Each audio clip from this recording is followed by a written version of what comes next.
Hey guys, I'm back for another vision that I received. So, um, sometimes I don't want to try to receive visions. You could say, well, I don't feel like writing it down. I don't know. Sometimes I just don't want to get visions, whatever reason that is. I'm not trying to like be disrespectful to God. I don't know. There could be different reasons. Like say it's like okay, say it's at 10 o'clock at night, or maybe you're already in bed and you're like you maybe you're doing whatever you're doing and you just don't feel like closing your eyes and then having to see like five different visions and have to remember what they are and then write them down and then do it again. Sometimes I'll be able to close my eyes and I'll see like different. I think because the scene switches, so I would think, is that a different vision? So I think I don't know. You guys tell me. I mean, is that what that means? When a scene switches, is that a different vision? That's what I think. But I don't know. Take that to God. But if you know, please do tell me. But I'll just get on with it. I believe I had a vision from God, and the vision basically was is I guess I saw a field because I like to describe it as like a farmer and his their field when they go whatever they do for a living, but instead of a farmer in their field or whatever, this was just a plain field. There was trees, probably there was at least one. It looked dark. I would think there was clouds maybe, but it wasn't the kind of clouds we see. I don't think it's the kind of. I think these kind of clouds looked a little darker, and I think that's what. I don't know if that's what it made it. I don't know if that's what made it look darker outside, but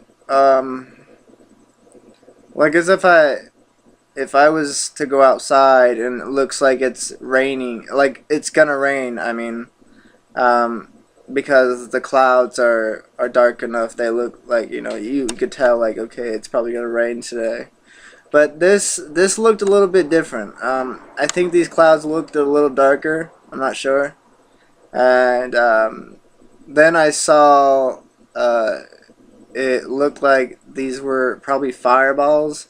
That's my only guess because I'm thinking, okay, what else could these things be?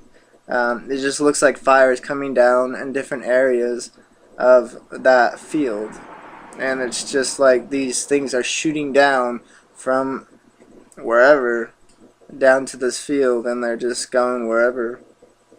So I came to thinking, well, maybe is that one of the first trumpets? Um, because I think there's seven of them after the rapture. Because I think people get the wrong idea about these trumpets. They think they're already going on because they're hearing trumpets or something all around the world. I don't think that's what there are. I think those are warnings. That's why they're sounding. That's why God's having something sound. I don't know if it's a trumpet, but I know it's something that God's having the world know there's a warning that, about this or that. I don't know if it's a warning about Jesus' return or if it's a warning about something about a judgment God will do in the next month or whatever. I don't know what they are. But there's been quite a few or whatever. There's been some that's these sounds around the world that's happened, and uh, I started hearing about one of them when I think it was back when I wasn't God's child, obviously, and one of my uncles, he's younger than me. I think I think I learned about it, and I think he thought because I don't know if he believes in aliens right now, but I think he did at the time. So people will probably think, okay, something about. I don't remember what he said, if it had exactly to do with aliens, but I just know that I think he believed in it at the time, so I don't recall what he said exactly because that was so long ago. But it doesn't matter.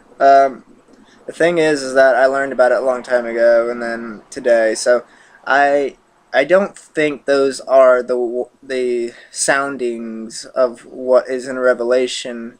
The seven, however many trumpets there are, where there will be fire and the trees will burn, third of the trees will burn up, or however many trees will burn up, and the third of this and the third of that, and then the things where people seek death but won't find it. Death will flee from them.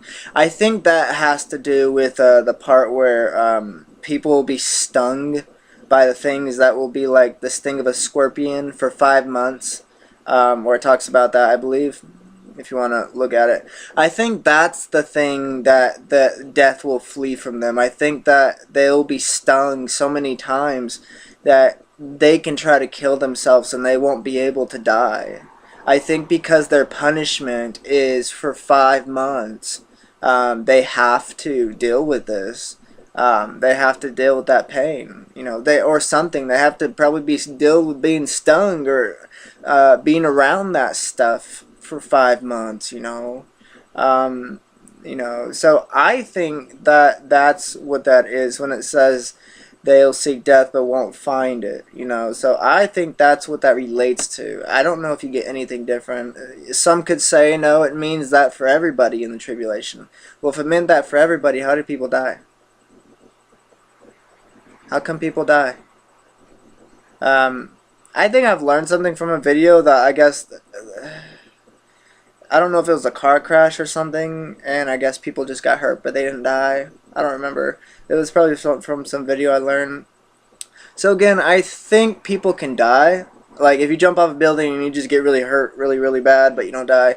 I don't think that just anybody won't die. I think there are going to be people who will die. But again, I mean, do seek God on that. If you get any confirmation, please do tell me. It's really important. We don't want to be led astray here, and I'm not trying to lead you astray. I'm just giving you my opinion, my belief. I think that's what that is. But I don't want you to go believe in a lie and thinking, oh, well, it means this, and it really didn't. You guys, I just wanted to share that vision with you. And I really think, I really do think it has to do with one of those trumpets. And I think it's the first trumpet. A third of this and a third of that will be on fire, basically. So I really don't know. I think I've learned that after the rapture there will be like fireballs coming down to earth, and it's just like, it's nonsense, man. It's gonna be crazy. Not that what God does is nonsense. It's going to be nonsense of what others people are going to face. It's going to be nonsense of how crazy it's going to be. So, I pray you won't be here. And the Lord has let me know many times I'll be taken. As many times as I may doubt, I know that He's with us. And there have been many times I want to see God face to face. Like, Jesus, let me see you. Let me see an angel. Let me see something.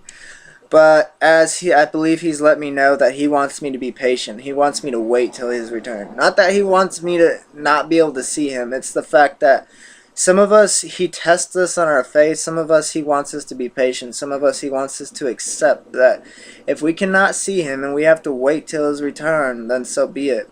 I probably never told you this, but my cousin, Ricky, I thought he was God's child. I really, really did. I was blown away to find out, after all that I learned about him, and it's like, wow, I still believed it, like that he was saved. I was totally deceived. But it was pretty cool that me and him have gotten to talk about things, reading the Bible and just all this cool stuff. I really enjoyed it, spending time with him. But there was one time I wanted him to see God. I was like, close. I don't know what I said exactly. I just know that I wanted him to talk to God or ask Him whatever to see Him if it was His will, whatever I said. I don't remember. I think we was sitting on my bed. I don't know, but out of nowhere he starts crying. Okay, I don't remember if I already know that he's seeing Him, but I know that he starts crying. I go up to my door where he sees Him, I guess. I feel a heavy presence. I know what God feels like, trust me. But this heavy presence felt heavy enough where I know it's God. And I don't know if I put my arms out like as if I'm hugging someone, but I just know that I lean against my door and kind of like, and basically he comes letting me know that he was seeing Jesus, and I guess Jesus was hugging me, and I guess that's why he was crying. And then on top of that, I guess just when I leaned back against my door, I guess he, let go kind of thing. I don't know. I guess that's what I remember him telling me. I don't want to say for sure, but the point is that, yeah, if we want to ask God, oh, why don't you let me see you? It's kind of like doubting Thomas. He had to touch Jesus. Put his hand through whatever. Um, for whatever reason, I think it had to do with like Jesus was raised from the dead. Yeah, whatever. I don't believe it until I saw, see, put my hand through him. I'm not gonna believe nothing. Whatever the story was, I can't. I think that's what it had to do with, but I don't want to say for sure because I haven't read that story in a little while. But the point is that, yeah, if we can't see Jesus, even like I want to, trust me, you guys, it would be nice. There's been times I've really wanted to see him. That like on Sid Roth, you got to be careful about that show because sometimes they'll say stuff that's actually not true on there. Like they added an extra book to the Bible. Like they said that there's a chapter in heaven that's not even in the book, and you guys got to be careful that stuff's not true. There's a scripture on that proves that there should be nothing else out there that should have been in the Bible that was not in the Bible. You get the book of Enoch or whatever. That's false stuff. I don't want to hear people saying, well, a Roman soldier or whoever wrote this a long time ago, or Mary wrote this a long time ago. I don't know if they did. But the point is, if they say they wrote something, it should have been in part of the Bible. No, it's not true. I don't want you getting the idea that someone wrote something if they hadn't. I'd rather take it to God. But that's just something I wanted to go over with. But yeah, I just wanted to share that quick vision, and I just wanted to share a little bit of that, what I talked about. So, if you have any questions, comments, concerns, anything, feel free to let me know, and God bless.